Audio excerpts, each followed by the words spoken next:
મહત્વના સમાચાર સુરેન્દ્રનગરથી સામે આવ્યા છે। વિગતો સુરેન્દ્રનગર ખાતેથી મળી છે, જ્યાં બ્લેક ટેપ કોરી ઉદ્યોગ બંધ કરવાનો નિર્ણય લેવામાં આવ્યો છે। આ સાથે જ બ્લેક ટેપ કોરી ઉદ્યોગની અચોક્કસ મુદ્દતની હડતાલ પણ જોવા મળી છે। 200થી વધુ કોરી અને બ્લેક સ્ટોનની ખાણોને બંધ રહેશે।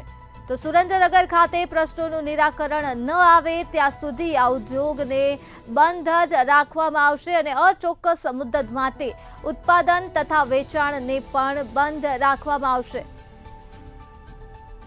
લાખો શ્રમિકોની રોજગારી ઉપર આ નિર્ણયના કારણે અસર પડશે।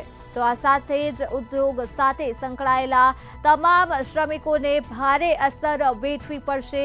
રોજગારી પર અસર પડશે ત્યારે 200થી વધુ કોરી અને બ્લેક સ્ટોનની ખાણો બંધ રહેશે।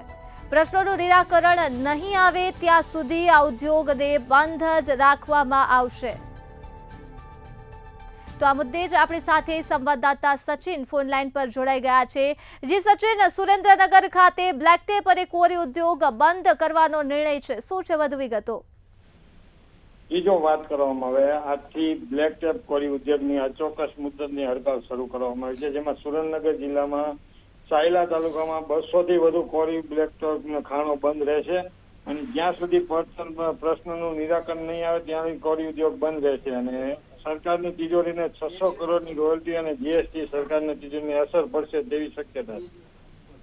જી સચિન, તમામ વિગતો બદલ આભાર। તો સુરેન્દ્રનગરથી આ વિગતો પ્રકાશમાં આવી છે, જ્યાં બ્લેક ટેપ કોરીનો ઉદ્યોગ બંધ રહેશે। આ ઉદ્યોગ સાથે સંકળાયેલા શ્રમિકોને ઉદ્યોગ બંધ રહેવાના કારણે માઠી અસર થશે ત્યારે 200થી પણ વધુ કોરી અને બ્લેક સ્ટોનની ખાણો બંધ રહેશે।